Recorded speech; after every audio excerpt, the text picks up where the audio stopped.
Buenas tardes y muchísimas gracias por vuestra asistencia.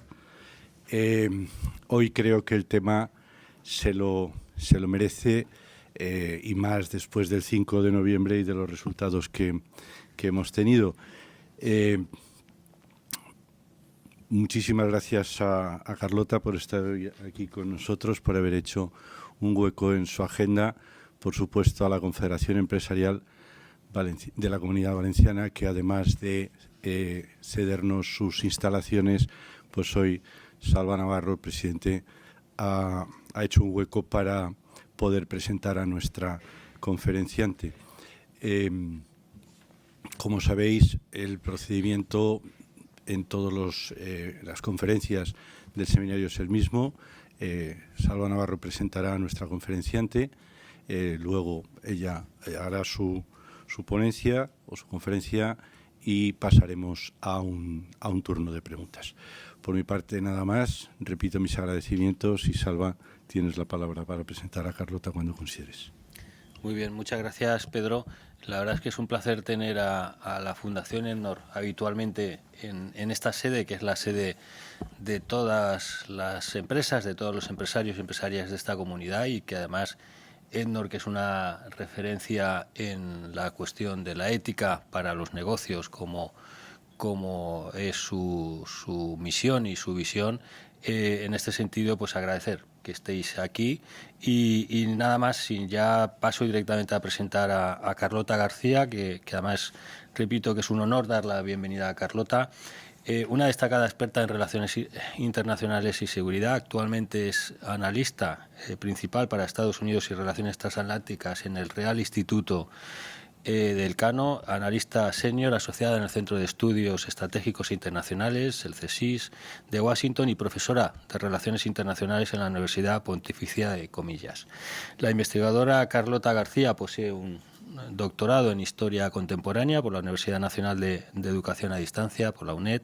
Además, se graduó en Estrategia y Política de Defensa, obtuvo un máster en Seguridad y Defensa y es experta además en cooperación y asistencia para la prevención de conflictos. Su carrera investigadora se ha centrado en asuntos de seguridad y defensa, colaborando con la Revista Española de Defensa del Ministerio de Defensa. En los últimos años ha enfocado su trabajo en la política exterior y defensa de Estados Unidos, las relaciones transatlánticas y las relaciones bilaterales entre España y Estados Unidos, y desde 2018 coordina el diálogo estratégico España-Israel entre el Real Instituto Elcano y el Forum of Strategic Dialogue of ELNET. Hoy nos acompaña para ofrecernos una visión experta sobre un tema crucial y de máxima actualidad, que es el nuevo orden mundial geoestratégico tras las elecciones en Estados Unidos, y su análisis nos ayudará a entender cómo los cambios políticos en la principal potencia global impactan las dinámicas internacionales y las relaciones transatlánticas, un aspecto crítico, desde luego, para las empresas, gobiernos y ciudadanos en un mundo interconectado.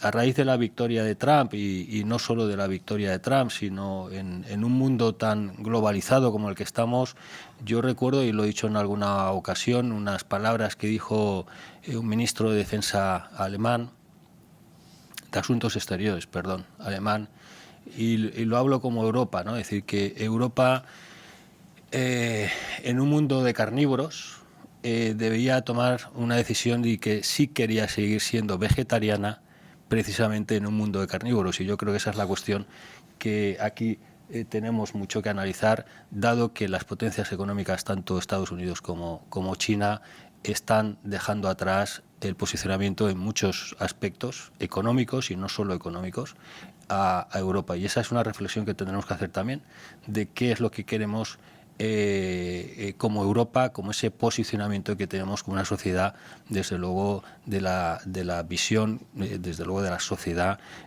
mayoritaria. Y en ese sentido, bueno, pues eso yo creo que es una buena reflexión para iniciar también otro debate, y es que Europa tiene que tomar posiciones con respecto a otras potencias mundiales y no nos podemos quedar atrás. Y en ese sentido, bueno, pues yo creo que la presencia de Carlota en este seminario es una oportunidad excepcional para reflexionar sobre los desafíos y oportunidades que definirá nuestro futuro colectivo. Y Carlota, cuando quieras, muchas gracias. Muchísimas gracias por esta invitación, muchísimas gracias a todos vosotros por vuestra asistencia. Me gustaría empezar pues recordando y dando un abrazo a todos los valencianos que hace un mes han pasado por una situación muy complicada y que a día de hoy todavía siguen sufriendo todas las consecuencias. De verdad, un abrazo y un recuerdo. Yo creo que ahora mismo todos tenemos que estar aquí con todos vosotros. Dicho sea esta, yo voy a hablar cambiando de tercio de Donald Trump, ¿no? De un personaje que apareció bueno, lleva mucho tiempo en el panorama norteamericano, pero apareció en lo que es la política norteamericana en el 2015, 2016, aunque sí que es verdad que en el año 2000, incluso antes, había flirteado un poco con la política, ¿no? Con la idea de presentarse a la presidencia de Estados Unidos, ¿no? En el 2016 vimos el primer mandato de Donald Trump, vimos a Donald Trump, este excéntrico norteamericano como presidente en la Casa Blanca, y él cuando llegó a la Casa Blanca, yo creo que esto es interesante recordarlo porque de alguna manera se traslada ahora al 2024, llegó a la Casa Blanca con 4 ideas principales, ¿no? Sobre las que hizo campaña, ¿no? En primer lugar, sobre la economía, ¿no? En ese momento Barack Obama había sacado al país de una recesión después de toda la crisis financiera que había sacudido a Estados Unidos y a todo el mundo. Los datos económicos, macroeconómicos eran muy buenos, pero las cifras microeconómicas empeoraban en el sector industrial, en el subempleo, los salarios estaban estancados, había un aumento de la desigualdad y por lo tanto Donald Trump dijo que eso lo iba a solucionar. El segundo elemento en el que hizo hincapié en el 2016 fue en el tema migratorio. Había habido un flujo de inmigración que había llegado a Estados Unidos y una parte de la sociedad norteamericana, esa clase media, se sentía incómoda con ciertos cambios culturales y sociales que estaban viendo de manera acelerada en la propia sociedad norteamericana, ¿no? El tercer elemento en el que se centró fue en la desconfianza en las instituciones. Había un gran enfado entre los norteamericanos con el sistema político. Se tenía la sensación de que toda la política, todo lo que se estaba haciendo en Washington, D.C. no tenía nada que ver con los problemas reales de los norteamericanos, ¿no? Veían una distancia brutal, ¿no? de los norteamericanos, de los congresistas con respecto al americano medio. Y en cuarto lugar, Estados Unidos estaba en un mundo con unas crecientes amenazas y entre los propios norteamericanos había una creciente sensación de que Estados Unidos era menos poderoso que unos años anteriores, ¿no? Por lo tanto, Donald Trump llegó en el 2016 haciendo énfasis en estos 4 puntos: la economía, la inmigración, la desconfianza en las instituciones y las crecientes amenazas en un mundo en el que Estados Unidos no era ya el más poderoso de todos, ¿no? En el 2024, Donald Trump ha vuelto a hacer campaña e hincapié en los mismos 4 asuntos. Estados Unidos tiene ahora mismo una economía, unas cifras macroeconómicas que son absolutamente estupendas, pero a nivel microeconómico los norteamericanos, precisamente por el tema de la inflación, del coste de la vivienda, del coste de la sanidad, del coste de la educación, siente que la economía no va tan bien, ¿no? Por lo tanto, hay una diferencia en lo que son las cifras macroeconómicas y la inflación y las cifras microeconómicas, ¿no? El bolsillo del norteamericano día a día. Donald Trump ha prometido que esto lo va a solucionar. En segundo lugar, Donald Trump ha vuelto a insistir en el tema de la inmigración, ¿no? Habéis oído que ha dicho que va a deportar son cerca de 11 millones de inmigrantes ilegales que están en Estados Unidos. Sí que es cierto que en el 2022 hubo 2 millones de inmigrantes que pasaron la frontera y esto realmente ha tenido un impacto en muchos de los estados, sobre todo del sur de Estados Unidos, ¿no? En tercer lugar, otra vez, el tema de la desconfianza con las instituciones. Hay desconfianzas con el sistema político, también con los medios de comunicación, que lo meten también en el mismo paquete, desconfianza con la Reserva Federal, que es la que tiene que lidiar con precisamente con la inflación, y también desconfianza en el sistema judicial, ¿no? Y en cuarto lugar, el mundo, crecen las amenazas, crece la inseguridad y Estados Unidos, en principio, según Donald Trump, es menos poderoso que antes, ¿no? Ahora mismo tenemos la guerra en Ucrania, tenemos la crisis, la inestabilidad en Oriente Medio y luego también esa competición geopolítica con el otro gran rival que es precisamente China, ¿no? Por lo tanto, estos 4 elementos de nuevo, la economía, la inmigración, la desconfianza en las instituciones y el mundo, ¿no? El mundo complicado en el que estamos, han sido los mismos argumentos que ha utilizado para volver a ganar la presidencia, ¿no? Esta vez ha conseguido ganar la Casa Blanca y luego ha conseguido ganar también el Congreso, es decir, el Senado y la Cámara de Representantes. Y esto, en principio, le da manga ancha para poder implementar una buena parte de su agenda. Esto no suele ser lo normal. Normalmente, pues el Ejecutivo puede ser de un partido, pero el Congreso suele estar dividido, ¿no? El Senado en manos de republicanos, la Cámara de Representantes en manos de los demócratas o al revés, ¿no? Y esto es importante porque en Estados Unidos el sistema de check and balance, ¿no? de pesos y contrapesos es muy importante. Según la Constitución de Estados Unidos, congresistas y representantes tienen una serie de autoridades de elementos para poder frenar quizás algunas de las políticas del presidente que está en la Casa Blanca, ¿no? Por lo tanto, ahora, si tenemos a republicanos tanto en el Senado como en la Cámara de Representantes como en la Casa Blanca, la idea es pues que Donald Trump tiene más posibilidades de imponer esta agenda maximalista de la que ha estado hablando. Sin embargo, para elegir al presidente de Estados Unidos se utiliza una figura que es muy tradicional, que tiene cierto déficit democrático, que es lo que se denomina el colegio electoral, ¿no? Algún día lo explicaremos, es algo complicado, pero a veces ha ocurrido que quien ha ganado el colegio electoral no ha ganado el voto popular, ¿no? Aunque no suele ser lo normal. En este caso vemos que Donald Trump ha ganado el colegio electoral y también ha ganado el voto popular. Pero si nos fijamos solo en el voto popular, Donald Trump ha ganado 76 millones de votos. En el 2020 ganó 74 millones de votos, es decir, solo 2 millones menos.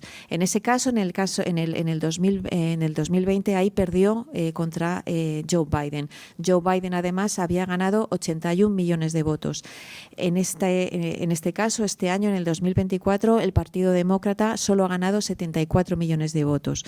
Por lo tanto, Donald Trump lo que ha hecho ha mantenido, y eso es algo que se sigue viendo desde el 2016, ha mantenido más o menos esa base entusiasta, esa parte maga, más otros republicanos que de manera entusiasta le siguen votando desde el 2016, le han votado en el 2020, pero no consiguieron la presidencia y le han vuelto a votar, ¿no? Luego, además, ha conseguido arañar algunos votos de los hispanos o de los afroamericanos, que en principio se suponía que su tendencia natural era a votar al Partido Demócrata, pero vemos que no ha sido así. Por otro lado, vemos a los demócratas que han pasado de haber ganado 81 millones de votos en el 2020 a 74 millones de votos. Por lo tanto, han perdido 6 millones. Por lo tanto, yo creo que aquí lo que ha hecho Donald Trump es mantener a sus votantes, mientras que los que realmente han perdido, más que Trump ha ganado, quien ha perdido de verdad han sido los demócratas, que han perdido todos esos millones de votos, ¿no? ¿Y por qué han perdido esos millones de votos? Bueno, pues ahora mismo el Partido Demócrata está tratando de analizar qué es lo que ha hecho mal. Algunos dicen que Kamala Harris que Biden se echó a un lado demasiado tarde. Kamala Harris solo tuvo 100 días para hacer una campaña electoral. Algunos la acusan de haber sido demasiado moderada, intentando acercarse o arañar el voto de esos republicanos que en su momento votaron por Nikki Haley, ¿no? Que no les gusta Donald Trump y que quieren volver a ese partido republicano del establishment de Ronald Reagan, que no es el que tenemos hoy en día. Otros también acusan a Kamala Harris de que en su época anterior, cuando era fiscal en San Francisco, era demasiado progresista, ¿no? Y que también una serie de políticas woke, que son las políticas más progresistas que se han impuesto dentro del Partido Demócrata, que han hecho mucha mella y a que han destrozado el Partido Demócrata, que se ha alejado mucho del americano medio, ¿no? Yo creo que al final lo que ha determinado en la mayoría de los casos el voto ha sido simplemente la inflación. Vosotros recordáis esa frase de "es la economía, estúpido", que es lo que se decía en la campaña de Bill Clinton y que es lo que al final lo que vemos en las elecciones de Estados Unidos. Al final los norteamericanos se guían por la economía, por lo que les cuesta la compra, ¿no? Por lo que cuesta la casa, la sanidad, por los trabajos, ¿no? Y yo creo que en este caso ha sido principalmente lo que ha llevado a los votantes a votar por Donald Trump. Y aquí un apunte también con el caso de los hispanos y de los afroamericanos que he mencionado, ¿no? Donald Trump ha conseguido arañar los suficientes votos de los hispanos en determinados estados clave que le han ayudado precisamente a ganar el colegio electoral.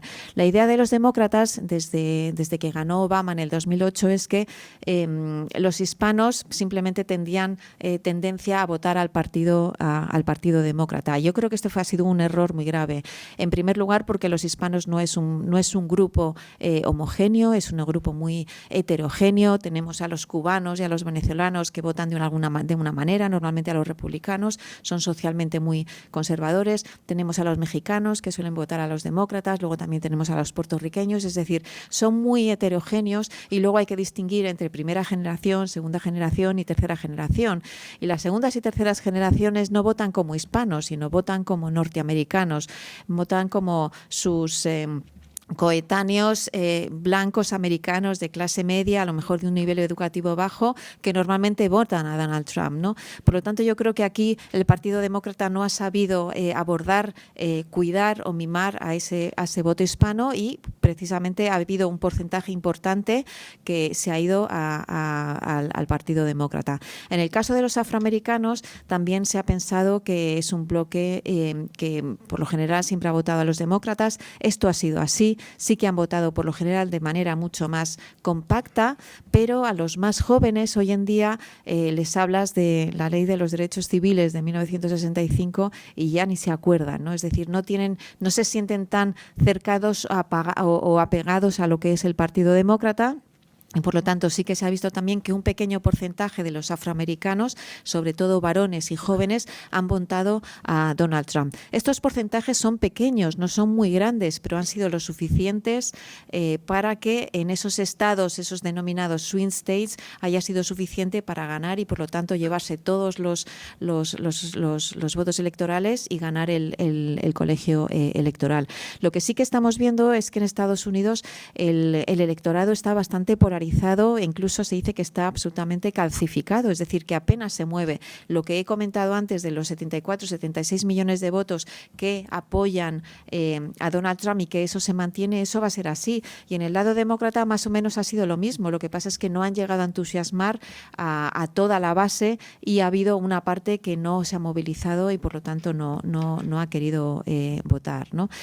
Por lo tanto, bueno, tenemos a un nuevo presidente de Estados Unidos que tiene, insisto, la presidencia, la Cámara de Representantes y el Senado, que van a liderar los republicanos. Ahora tienen que escoger a 4.000 cargos públicos, 1.300 de ellos tienen que ser aprobados por el Senado, un Senado que tiene una mayoría que es republicana, y estamos viendo una serie de candidatos, ¿no?, para formar parte de ese gobierno de Donald Trump, que se pueden dividir en tres grupos, ¿no? Tenemos unos candidatos que son MAGA, que son aislacionistas o nacionalistas, que son como un doble, ¿no?, de Donald Trump. Tenemos una parte también de los candidatos que forman parte del antiguo establishment del Partido Republicano, por ejemplo, como Marco Rubio, ¿no? Ese Partido Republicano que casi vemos que ha desaparecido, pero que todavía hay figuras importantes que creen en las instituciones y que están ahí, que van a tener algunos cargos importantes.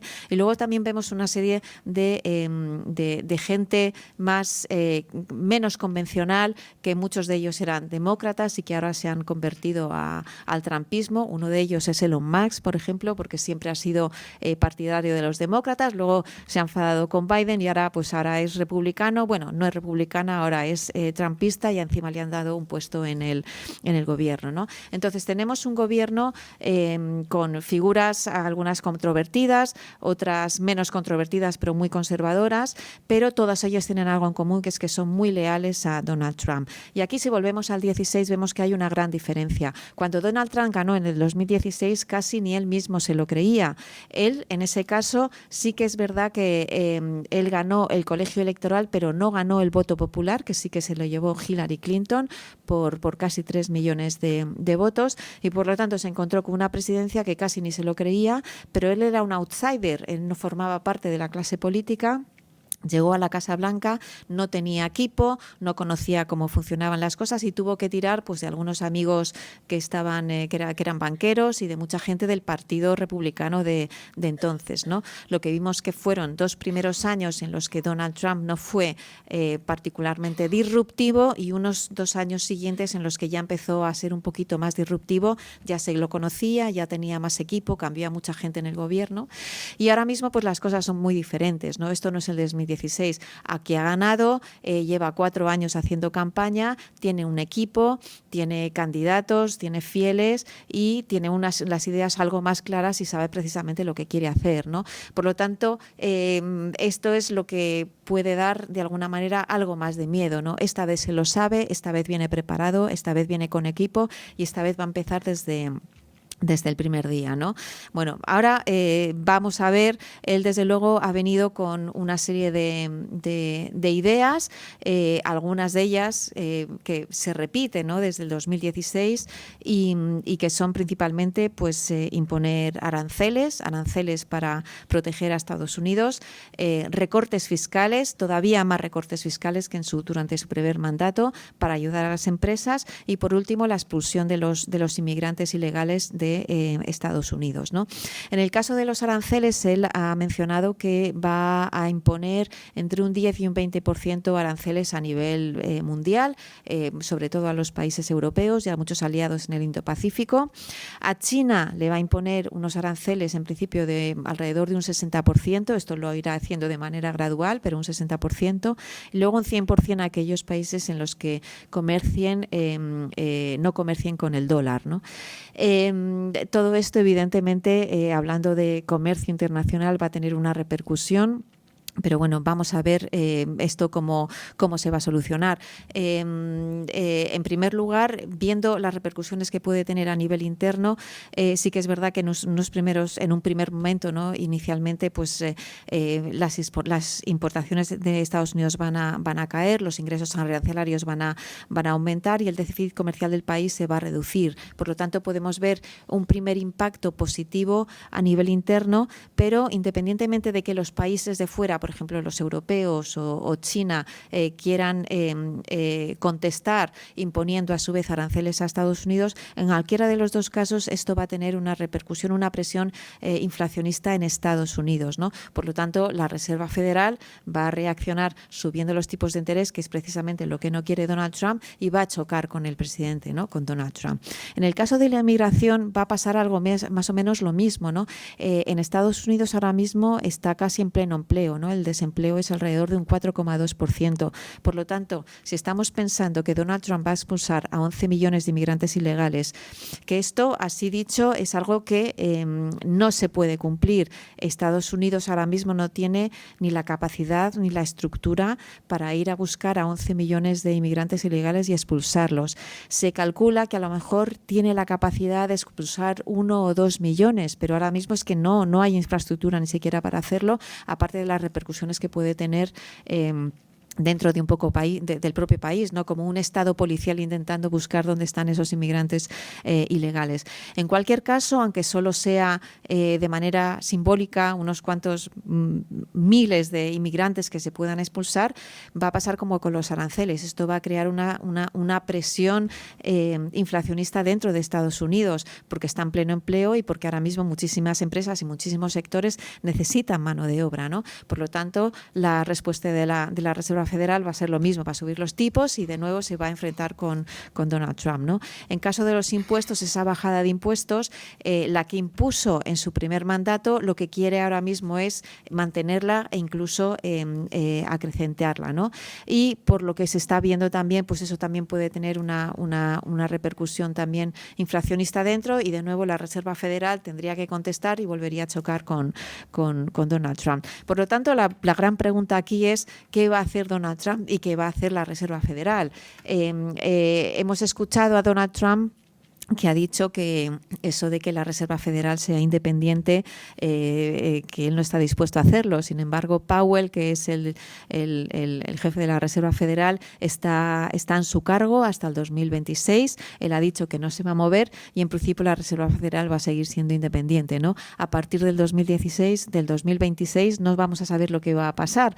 Pero si vemos que las primeras implicaciones no son tan positivas como se puede imaginar Donald Trump, e incluso son algo negativas, ahí lo que pasa en el 26 es que vamos a tener elecciones de medio mandato. Yo creo que esto es algo muy importante. Todo lo que estamos viendo ahora, que Donald Trump llegue a la Casa Blanca, en el fondo es provisional. Estados Unidos tiene un sistema que hace que esté constantemente en elecciones, ¿no? En 2 años ya tenemos elecciones de medio mandato, que significa que la Cámara de Representantes se cambia entera y que se cambia 1/3 del Senado. Lo que puede pasar, y lo que se supone que va a pasar, es que la Cámara de Representantes cambie de signo y, por lo tanto, pueda tener un control sobre posibles políticas que quiera adoptar Donald Trump, ¿no? Y luego tenemos el Senado, ¿no? El Senado ahora mismo hemos dicho que está en manos de los republicanos, pero hay una diferencia política muy importante en lo que son los senadores y lo que son los representantes en Estados Unidos. Los representantes en Estados Unidos tienen unos mandatos de 2 años, por lo tanto están constantemente en elecciones, ¿no? Y de alguna manera no llegan a hacer completamente política porque están siempre metidos en elecciones. Y muchas veces ellos sí que están más sometidos a la posible presión de la Casa Blanca, en el caso de que sea de su mismo partido, porque precisamente quieren el apoyo en este caso, de Donald Trump para seguir, para poder volverse a presentar dentro de las candidaturas en la Cámara de Representantes. En el caso de los senadores pasa todo lo contrario. Los mandatos de los senadores son de 6 años, ¿no? El Senado 1/3 del Senado se va renovando cada 2 años, ¿no? Por lo tanto, un senador tiene 6 años. Los senadores que acaban de llegar ahora mismo a la Casa Blanca pueden oponerse a lo que diga Donald Trump porque ellos tienen un mandato de 6 años y dentro de 6 años Donald Trump no va a estar, ¿no? Por lo tanto, en el Senado sí que es posible que encontremos senadores y republicanos que se opongan a algunas de las políticas de Donald Trump. En el tema de los aranceles, en el tema migratorio, todos los estudios, todo el mundo está diciendo que va a tener una presión inflacionista sobre la propia economía y a muchos de ellos pueden frenar precisamente estas políticas de Donald Trump. Además, el líder republicano que han elegido en el Senado no era el que quería precisamente Donald Trump. Por lo tanto, yo creo que aquí, a pesar de que Trump haya ganado las 2 cámaras y la presidencia en Estados Unidos, a pesar de que eso aparentemente implica que va a tener manga ancha para hacer lo que quiera, a lo mejor no va a ser tan fácil. Por un lado, porque tenemos a la Reserva Federal que va a mantener su independencia por lo menos hasta el 2026. Y por otro lado, porque tenemos al Senado y tenemos a una parte de los senadores que van a frenar algunas de las políticas de Donald Trump precisamente porque van a repercutir de manera negativa dentro de la propia economía, ¿no? Por lo tanto, victoria importante de Donald Trump, una agenda maximalista, en principio puede aplicarla, pero también hay gente, estamos en un país democrático, en un sistema democrático, hay elementos que nos pueden decir que también le pueden frenar, ¿no? Luego también, ya mirando hacia el exterior, la victoria de Donald Trump ha traído mucha incertidumbre sobre todo en Europa, en Asia, ¿no? Para ver cómo va a actuar el presidente de Estados Unidos. Y es que Estados Unidos sigue siendo la mayor economía del mundo, sigue siendo un país importante. Cualquier cosa que pase en el mundo, en cualquier mesa de negociaciones, siempre va a estar Estados Unidos y por eso es importante, ¿no? Él ha hablado muy claramente muy claramente, por lo menos en la campaña, de 3 elementos importantes. Una es la guerra en Ucrania, otra es la situación en Oriente Medio y otra es las relaciones con con China, ¿no? En el caso de Ucrania, Donald Trump ha prometido que antes de que sea investido nuevo presidente de Estados Unidos, eso por ley, según dice la Constitución de Estados Unidos, va a ser el 20 de enero del 2025, ha dicho que antes de ese 20 de enero del 2025 él ya va a acabar con la guerra. Ha dicho que va a acabar en 24 horas, ¿no? Han pasado más de 24 horas desde que ha ganado las elecciones en noviembre y todavía no ha acabado con la guerra. Pero bueno, vamos a ver si es posible o no.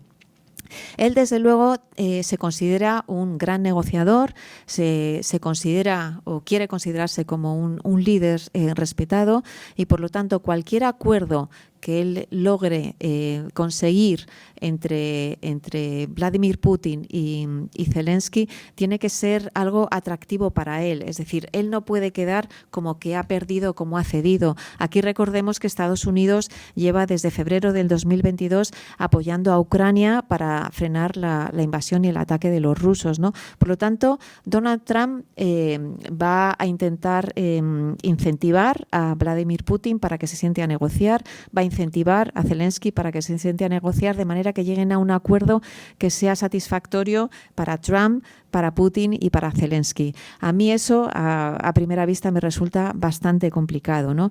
En el caso de Zelensky, por ejemplo, Zelensky con Donald Trump en principio va a tener que ceder territorio, porque desde luego para Vladimir Putin es uno de los puntos que no va a cambiar. Pero si Zelensky cede territorio, a cambio va a querer tener una serie de garantías de seguridad que solo se lo van a poder dar los europeos, ya sea a través de la OTAN, a través de la Unión Europea o simplemente los propios países europeos, ¿no? Y aquí tenemos ya una contradicción. Donald Trump, en principio, no se fía de los europeos, no le caemos bien, no gastamos suficiente en defensa, no le gusta la OTAN, la Unión Europea tampoco, además que no la entiende. Por lo tanto, ya empezamos a tener aquí una contradicción. Quiere acabar con esta guerra, quiere que Vladimir Putin y Zelensky lleguen a un acuerdo, pero por otro lado lo quiere hacer sin contar con los aliados, pero va a tener que contar con los aliados si quiere dar una serie de garantías de seguridad a Ucrania, ¿no? Por lo tanto, vamos a ver qué pasa. Y mientras tanto, hasta enero tenemos todavía a un presidente de Estados Unidos que es Joe Biden, y yo creo que eso es algo que parece que Donald Trump lo está olvidando, ¿no? No sé si habéis oído que últimamente Joe Biden le ha dicho a Ucrania que sí, que puede usar por fin los misiles de largo alcance para atacar territorio ruso, ¿no? Algunos dicen que esto ha sido un golpe en la mesa para decirle a Ucrania que le sigue apoyando, que sigue siendo el presidente de Estados Unidos. En principio, yo creo que esto ha sido sobre todo una respuesta a las tropas norcoreanas que apoyando a Rusia se están situando en la frontera con Ucrania, ¿no? Y yo creo que Biden está viendo que está habiendo una escalada por parte de Rusia y por lo tanto que hay que seguir apoyando a Ucrania. Es decir, vamos a ver qué pasa, la situación no es para nada fácil y desde luego esas ideas, ¿no?, de Donald Trump de que va a llegar y que va a acabar con la guerra en 24 horas creo que son bastante atrevidas. Creo que puede llegar a un alto al fuego, pero no a un plan de paz porque es algo muchísimo más complicado. Luego pasamos a Oriente Medio, ¿no? Aquí la figura de Donald Trump es una figura bastante admirada en Oriente Medio. Donald Trump es muy popular entre los israelíes, entre la población israelí. Desde luego se lleva bastante bien con Netanyahu. También es muy admirado también por la propia oposición al gobierno de Netanyahu dentro del propio Israel. También le admiran en los países del Golfo y en general en Oriente Medio lo que admiran de Donald Trump es su transaccionalidad y no lo que, por ejemplo, el idealismo que podría haber llevado a la región Kamala Harris, ¿no? Por lo tanto, hay más confianza en Donald Trump precisamente por esa transaccionalidad. No sé si recordáis cuando en el 2016 él impulsó en la región lo que se llamaron los acuerdos acuerdos de Abraham, que eran una serie de acuerdos entre Israel y algunos países árabes. La idea era darle una vuelta a la región, una región que durante muchos años se había asociado al terrorismo internacional, a la inseguridad, a las desigualdades, al enfrentamiento entre el mundo islamista y el mundo occidental.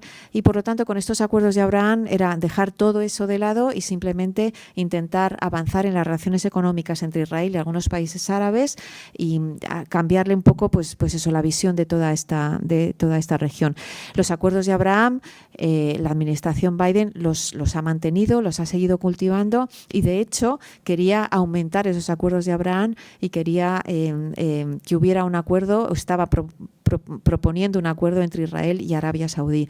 Precisamente eso se supone que ha sido uno de los motivos por los que Hamás atacó Israel el 7 de octubre del año pasado, ¿no? Pero bueno, volviendo a esa transaccionalidad, esa idea de Donald Trump de apoyar esos acuerdos de Abraham, eso es algo que está bien visto en la región. Arabia Saudí fue un elemento muy importante durante la primera administración de Donald Trump. De hecho, su primer viaje al extranjero fue precisamente a Arabia Saudí. Se espera que esta vez también tenga un impacto importante en una relación importante con esta segunda administración de Donald Trump, pero vamos a ver qué pasa con Gaza, ¿no? En principio el tema de Gaza, ahí Donald Trump no va a hacer nada, va a dejar mano libre a Netanyahu que siga imponiendo su agenda, pero en el tema de Oriente Medio y en el tema de Irán yo creo que ahí hay un interés para que eso se calme. Por otro lado, aquí también Donald Trump, como he dicho antes, que quiere mediar, quiere acabar con ese programa nuclear iraní, ¿no? Que lleva dando tantos quebraderos de cabeza a Estados Unidos y a una parte de los países europeos. Seguirá suministrando todo tipo de armamento necesario para Israel, para que pueda atacar precisamente esos sitios, esas localizaciones del programa nuclear iraní, pero lo que tiene claro Donald Trump es que él nunca va a hacer un ataque directo en Irán, ¿no? Aquí, volviendo a su primera administración, Donald Trump está muy orgulloso y siempre dice que durante su administración Estados Unidos no inició ninguna guerra nueva, no se metió en ninguna guerra y de hecho a él no le gusta el uso de la fuerza. Parece algo de contradictorio, le gusta presentarse como un hombre duro, pero al mismo tiempo no quiere hacer uso de la guerra. Y yo creo que durante la primera administración no fue hasta el segundo o tercer año, por ejemplo, donde él viajó al extranjero para visitar a tropas norteamericanas que estuvieran en el extranjero, ¿no? Eso no quiere hacer, no quiere meterse en ninguna guerra, no quiere mandar militares en ningún sitio, no quiere que eso le repercuta porque precisamente los norteamericanos, los que llevan diciendo a sus gobernantes durante hace muchos años, es que querían acabar con Irak, querían acabar con Afganistán, están hartos de enviar soldados fuera, están hartos de invertir fuera y quieren que sus gobernadores, sus presidentes, sus partidos miren hacia adentro, inviertan en la clase media norteamericana y por lo tanto Donald Trump eso es lo que va a hacer, ¿no? Por lo tanto aquí en Oriente Medio por un lado quiere parar de alguna manera los pies o aprovecharse incluso de la debilidad que tiene interna Irán para parar ese programa nuclear iraní. Al mismo tiempo, yo no descarto tampoco que sea capaz de llegar a un acuerdo. Insisto, Donald Trump es transaccional, por lo tanto, puede cambiar de opinión, puede sentarse a negociar, depende de lo que le pongan en la mesa de negociaciones. Y lo que no va a hacer es ningún ataque directo en Oriente Medio, que eso pueda incluso inflamar aún más la región. Por lo tanto, el miedo a que llegue Trump, que pueda atacar él directamente, que pueda dar un golpe en la mesa, yo eso no lo veo factible. Lo que sí veo factible es que Netanyahu pueda seguir imponiendo su política o su agenda en Gaza, ¿no? En el caso de China, como he mencionado antes, él en principio ha dicho que va a imponer unos aranceles del 60%. Por lo que dicen los expertos en Estados Unidos, la idea de Donald Trump es imponer primero los aranceles a China y luego, pues sobre la primavera, empezar a imponer los aranceles quizás a Europa, ¿no? Y yo creo que aquí precisamente está la clave, es en la rapidez en la que va a imponer esos aranceles o no. No sé si recordáis que en la primera administración Donald Trump también empezó una guerra comercial con China, impuso aranceles y cuando ya esa guerra comercial se había desatado, se sentó a negociar con Xi Jinping, que, dicho sea de paso, Donald Trump es de los pocos líderes mundiales que ha hablado bien de Xi Jinping. Se sentó a negociar con Xi Jinping, se llegó a un acuerdo en el 2019, lo que se denominó en ese momento la fase 1, para rebajar esa guerra comercial. Al final esa fase 1 no se pudo implementar porque llegó la COVID-19 y eso hizo que saltara de nuevo todo por los aires, ¿no? Pero se sentó a negociar precisamente para rebajar esa guerra comercial. Por lo tanto, ahora se puede esperar lo mismo, ¿no? Ahora la narrativa de Trump es muy dura, está diciendo que va a imponer aranceles a todo el mundo, pero también es de alguna manera una táctica para retorcer un poco el brazo para que la gente ya se empiece a negociar, ¿no? Seguramente con China quiere hacer lo mismo. Quiere negociar, Xi Jinping está tanteando, seguramente también podrá hacer, lo está pensando, ¿no? Y por lo tanto, a lo mejor es posible pensar que no va a haber inmediatamente una imposición de un arancel del 60% a China, sino que previamente ya ha habido conversaciones, ha habido negociaciones. Y que por lo tanto ese escenario no se puede rebajar. Aquí también va a ser muy importante para la administración de Trump la posición de China con respecto a las dos situaciones anteriores, es decir, con respecto a Ucrania y con respecto a Oriente Medio, ¿no? Eso va a influir mucho, además, en la propia orientación de la política norteamericana hacia China. Los lazos de China con Rusia, el apoyo de China a Rusia con el envío de algunas armas de doble uso, con el envío también de ayuda financiera.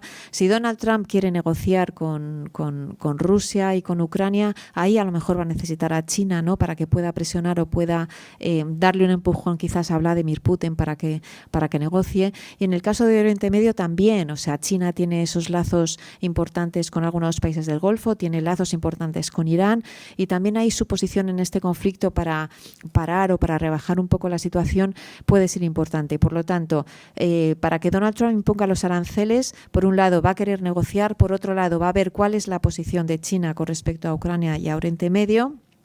Y luego también aquí sale la figura de Elon Musk, ¿no? Elon Musk parece que tiene mucha influencia va a tener mucha influencia en un primer momento en esta primera administración de Donald Trump. Ha tenido ya influencia en escoger algunos de los candidatos que ya estamos viendo para el futuro gobierno de Trump.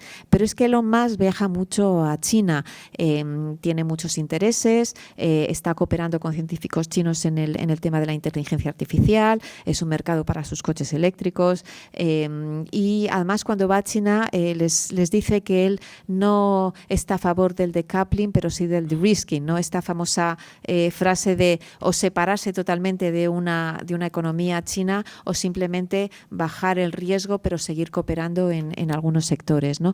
Por lo tanto, Elon Musk no quiere una ruptura ni un enfrentamiento duro con China por sus propios intereses. Si realmente tiene ese impacto, esa influencia en Donald Trump, quizás también aquí pueda ayudar él para que no imponga directamente de manera brutal esos aranceles a China del 60%, ¿no?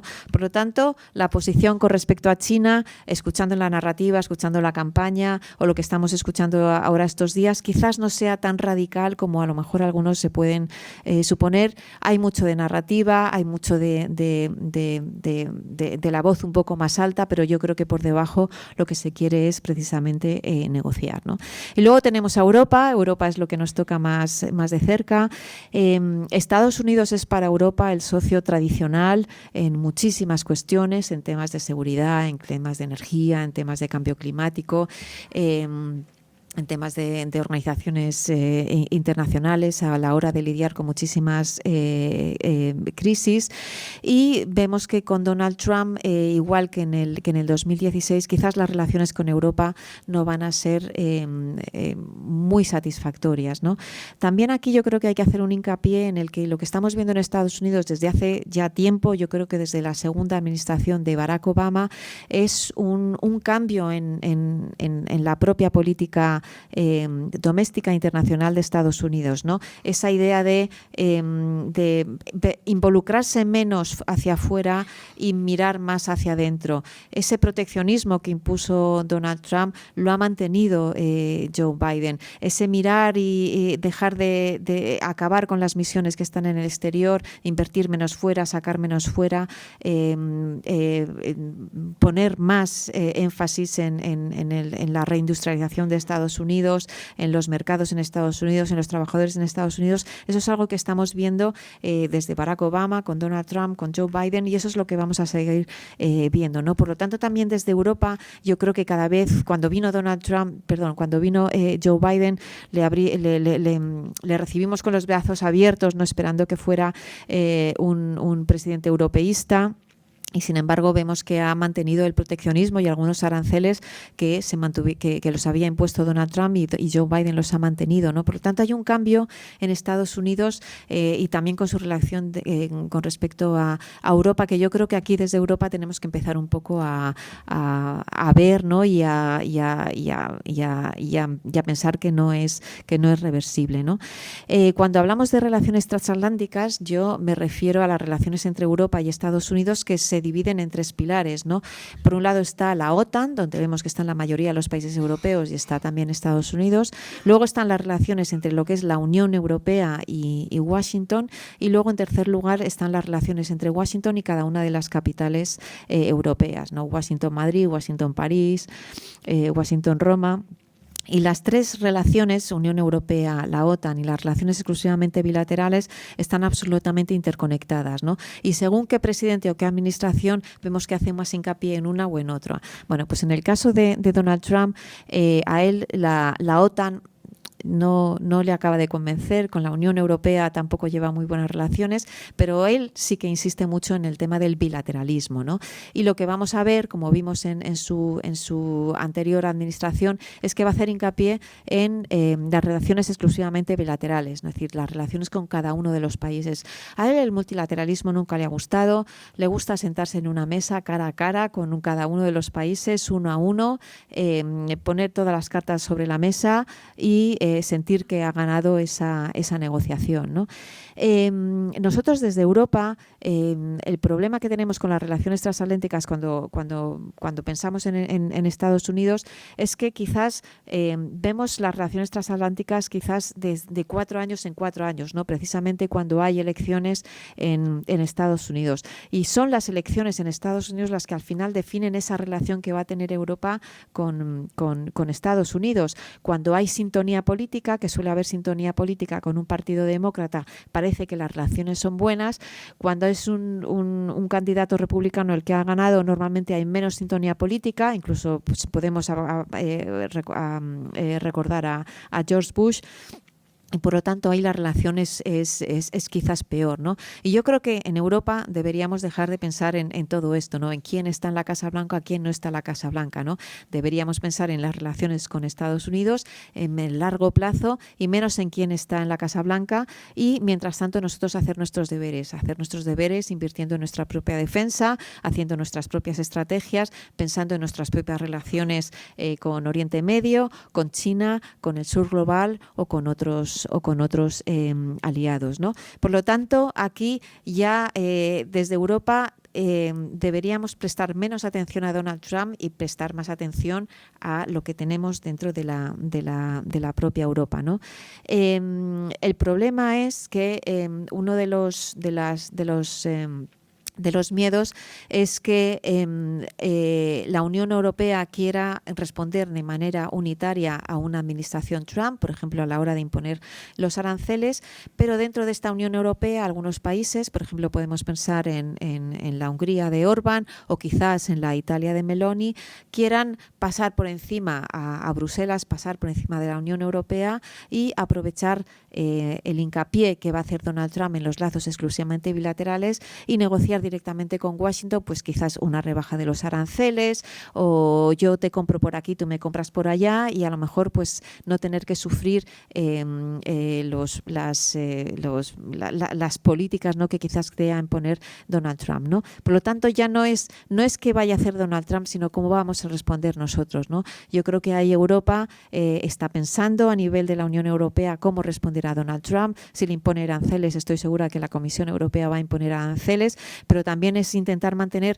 una cohesión y una unidad dentro de la propia Europa para responder de manera conjunta a Donald Trump, y que no haya países que quieran intentar a su manera negociar de manera bilateral. Pero como digo, yo creo que tampoco es excluyente. Podemos negociar a nivel de Unión Europea, y en algunos sectores, en algunos ámbitos, a nivel exclusivamente bilateral. También eso es un lazo de comunicación que es importante, y creo que hay que mantenerlo. Además, yo creo que, como he dicho antes, la administración Trump y el Partido Republicano hoy en día no es el mismo que el de 2016, está mucho más unido, está mucho más preparado, tiene las ideas muchísimo más claras, pero la Unión Europea es verdad que tampoco es la misma. En el 2016 no hablábamos de el líder de la Comisión Europea, se hablaba de Merkel, se hablaba de Cameron, se hablaba de Macron, pero sin embargo hoy en día se habla de Ursula von der Leyen. Es decir, el poder y la autoridad que ha conseguido la Unión Europea, la Comisión Europea fundamentalmente en los últimos años, no es la misma que hace 8 años, ¿no? Y por lo tanto yo creo que eso también es importante, ¿no? El enfrentamiento o el diálogo, la negociación de Europa y Estados Unidos no va a ser la misma que en el 2016. Europa también está más preparada, y vamos a ver cómo es capaz de responder, ¿no? Y si me permitís, ahora voy a bajar a un nivel más abajo, que es a España, ¿no? Esa relación bilateral que tiene España con Estados Unidos y con una administración como la que es la de Donald Trump. La relación bilateral, exclusivamente bilateral, entre España y Estados Unidos es buena, es asimétrica como cualquier relación que tiene una gran potencia como es Estados Unidos, como un país medio que es Estados Unidos, pero a pesar de esa asimetría, es una relación que ha crecido y ha reducido esa asimetría a lo largo de los años, ¿no? Nosotros tenemos una pata de defensa que es muy importante, que es el elemento de continuidad de la relación bilateral entre España y Estados Unidos. Tenemos 2 bases, tenemos Rota, tenemos Borón, tenemos soldados norteamericanos que están ahí, tenemos 4 destructores Aegis que están en Rota, tenemos 2 destructores más que van a venir, uno que está a punto de llegar y otro que va a venir en 2016. Esos destructores y esa base de Rota es muy importante para las fuerzas norteamericanas, para proyección, sobre todo para Oriente Medio, teniendo en cuenta la situación que hay ahora mismo en Oriente Medio y la inestabilidad. España y Rota siguen siendo fundamentales, hubiera ganado Harris o ahora con una administración Trump. Por lo tanto, la pata de defensa no se va a mover, eso es intocable y va a seguir siendo un elemento de continuidad. Además, en los últimos años se ha incrementado y se ha ampliado la cooperación en otros ámbitos de la defensa, en el tema del ciberespacio, en el tema del espacio, en el tema de la inteligencia artificial, y hay una cooperación bastante importante en todos estos ámbitos. Luego está el tema de la economía. Cuando surgió la crisis financiera en todo el mundo, y que también tuvo efectos muy negativos aquí en España, muchísimas empresas españolas vieron el mercado norteamericano como una salida, ¿no? Por lo tanto, desde hace 10 o 15 años las inversiones españolas en el mercado norteamericano han crecido muchísimo. Ahora mismo somos el 11º inversor en Estados Unidos. Viendo el tamaño que tiene Estados Unidos, ser el 11º inversor en ese país es algo muy importante. Es algo que se ha mantenido, que ha sido constante, que va creciendo. Las inversiones estadounidenses en España también son importantes. El comercio es importante.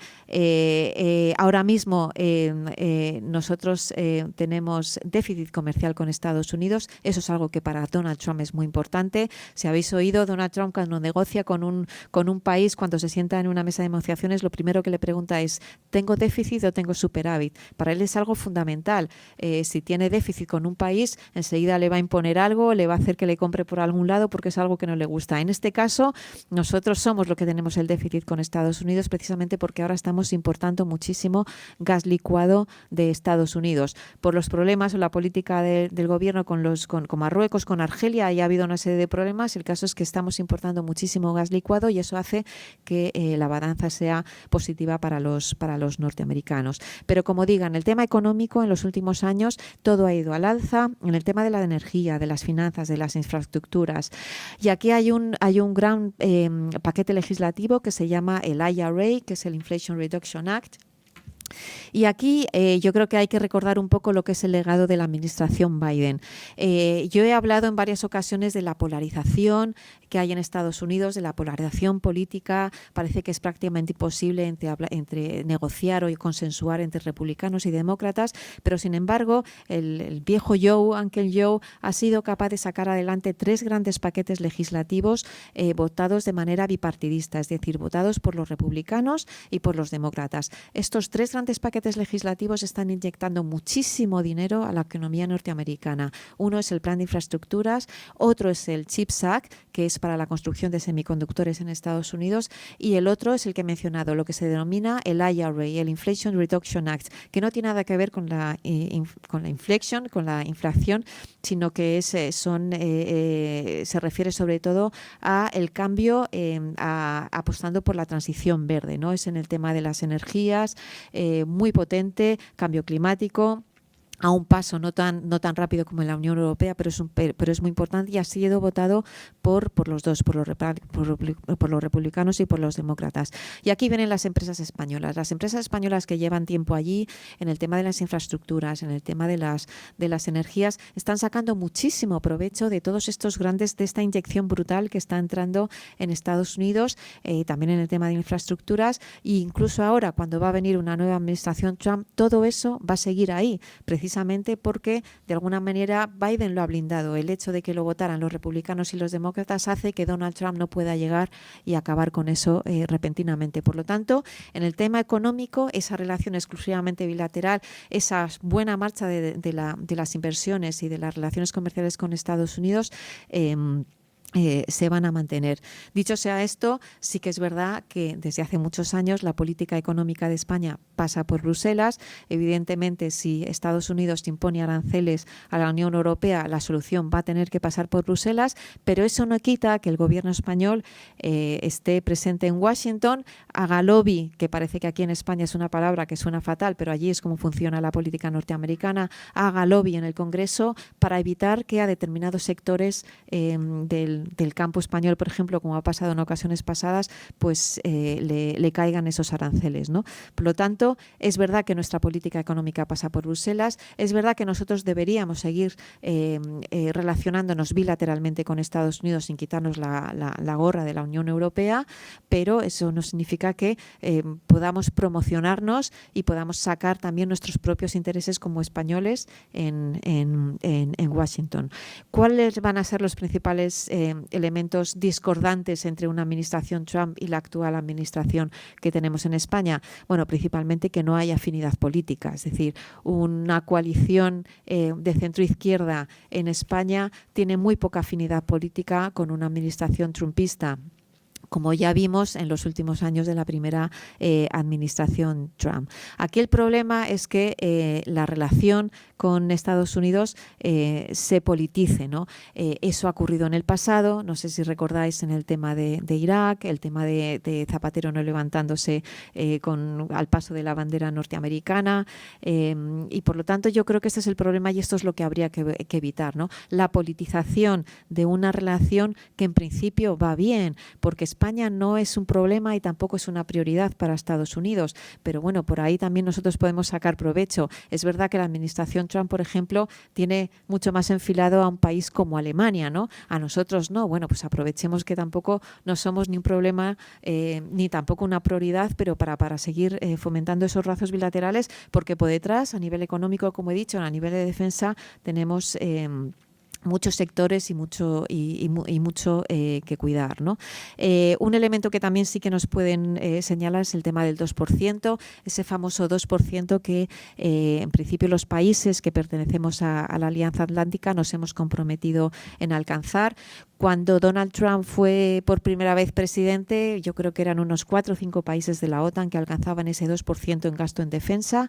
Ahora, de los 32 países, son por lo menos 23 países que ya gastan un 2% en el tema de defensa, y España está a la cola. Ahí España no ha hecho los deberes, habrá múltiples razones. Podemos también argumentar que no gastamos el 2%, pero tenemos otras contribuciones a la defensa colectiva. Estamos en todas las operaciones de Naciones Unidas, estamos en las operaciones de la OTAN, estamos en las operaciones de la Unión Europea, pero sí que es verdad que ese 2% no lo cumplimos y por lo tanto ahí sí que es verdad que nos pueden regañar, ¿no?